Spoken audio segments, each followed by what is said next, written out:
एक बार की बात है जब भगवान बुद्ध एक स्थान पर रह रहे थे। वहाँ भिक्षु चंद्रपाल भगवान से मिलने के लिए आए थे।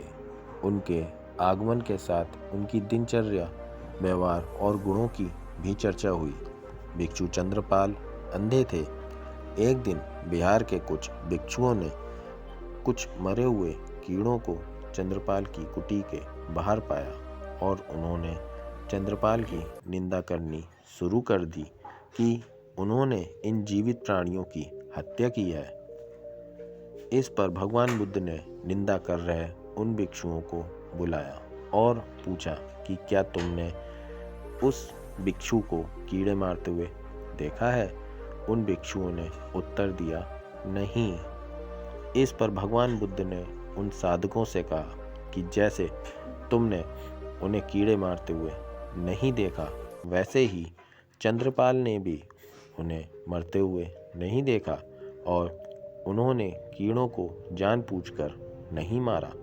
इसलिए उनकी भत्सरना, बुराई करना उचित नहीं है। भिक्षुओं ने इसके बाद पूछा कि चंद्रपाल अंधे क्यों हैं? उन्होंने इस जन्म में अथवा पिछले जन्म में क्या पाप किए?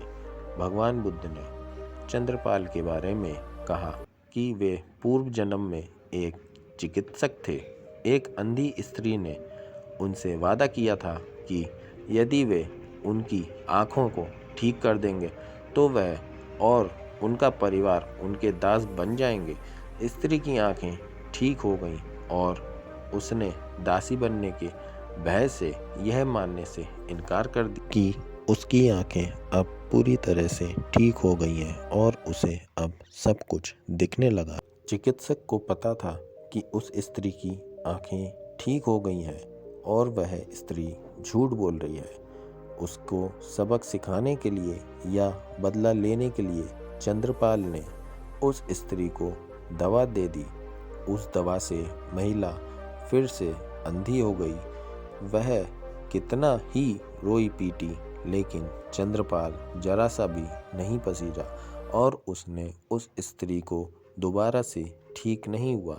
इसी पाप के कारण, इसी पाप के फलस्वरूप अगले जन्म में चिकित्सक को अंधा बनना पड़ा। तो दोस्तों, भगवान बुद्ध के अनुसार चंद्रपाल ने जैसा किया था अपने पिछले जन्म में, वो उसे इस जन्म में चुका रहा है।